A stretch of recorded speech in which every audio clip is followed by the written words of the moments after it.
আফগানিস্তানে আবারও মিসাইল হামলা চালিয়েছে পাকিস্তান।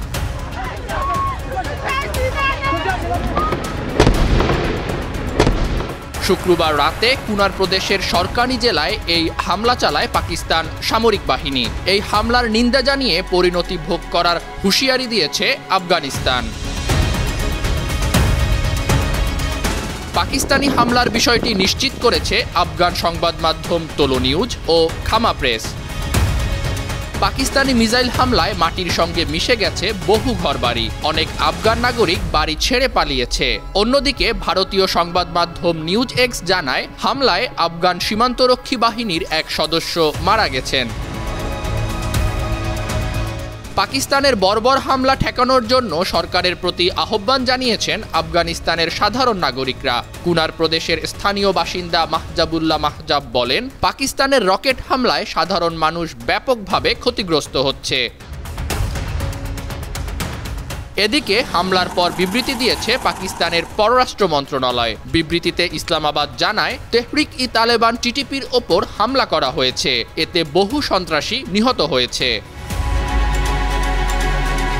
অন্যদিকে পাকিস্তানের এই মিসাইল হামলার পর কড়া ভাষায় প্রতিবাদ জানিয়েছে কাবুল। আফগান সরকারের মুখপাত্র জাবিহুল্লাহ মুজাহিদ বলেন, এই ধরনের হামলা দুই দেশের সম্পর্ক নষ্ট করবে।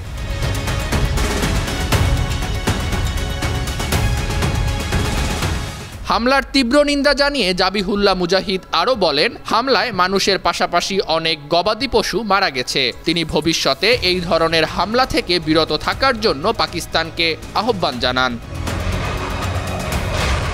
তোলো নিউজ ও খামা প্রেসের প্রতিবেদনে বলা হয়েছে, পাকিস্তান এমন সময় এই হামলা চালালো যখন ৪৬ আফগান নাগরিক নিহতের ঘটনায় কাবুল ও ইসলামাবাদের মধ্যে সম্পর্কে টানাপোড়েন চলছে।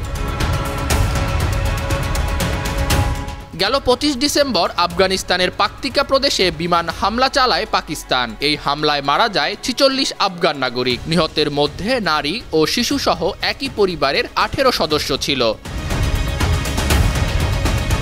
এই হামলাকে স্পষ্ট আগ্রাসন বলে অভিহিত করেছে আফগানিস্তান। অন্যদিকে পাকিস্তানের অভিযোগ, আফগান সরকার সশস্ত্র গোষ্ঠী তেহরিক-ই-তালেবান টিটিপিকে আশ্রয় প্রশ্রয় দিচ্ছে। তবে পাকিস্তানের এই দাবি বরাবরই নাকচ করে শান্তিপূর্ণ উপায়ে সমস্যা সমাধানের দাবি জানিয়েছে কাবুল।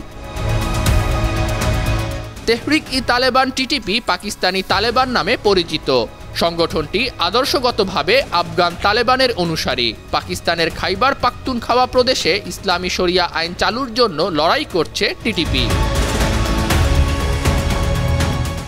আন্তর্জাতিক ডেস্ক, ৫২ টিভি।